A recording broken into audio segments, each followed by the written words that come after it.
আজ আমরা ইবনে খালদুন সম্পর্কে জানব, যাকে ইতিহাস, সমাজবিজ্ঞান এবং ডেমোগ্রাফির আধুনিক শাখার জনক হিসাবে বর্ণনা করা হয়।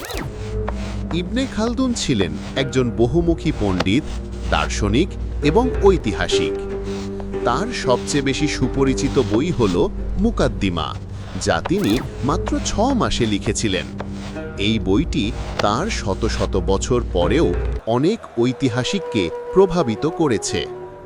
তিনি ইতিহাসের একটি নতুন পদ্ধতি নিয়ে এসেছিলেন, যেখানে কেবল ঘটনা বর্ণনা না করে বরং সমাজের উত্থান এবং পতন, সাংস্কৃতিক প্রবণতা এবং অর্থনৈতিক কারণগুলির ওপর জোর দেওয়া হয়েছিল। তিনি তার কাজে আসবিয়া বা সামাজিক সংহতির ধারণার ওপর জোর দিয়েছিলেন, যা বিভিন্ন সমাজের উত্থান এবং পতনে গুরুত্বপূর্ণ ভূমিকা পালন করে থাকে। তার কাজের তাৎপর্য ইউরোপীয় পণ্ডিতেরা যেমন রেনেজার ম্যাকিয়াভেলি ব্যাপক প্রশংসা করেছিলেন। তিনি বিজ্ঞানকে দুটি ভিন্ন বিভাগে বিভক্ত করেছিলেন: কুরআনের ধর্মীয় বিজ্ঞান এবং অধর্মীয় বিজ্ঞান, যেমন যুক্তি, পাটিগণিত, জ্যোতির্বিজ্ঞান ইত্যাদি।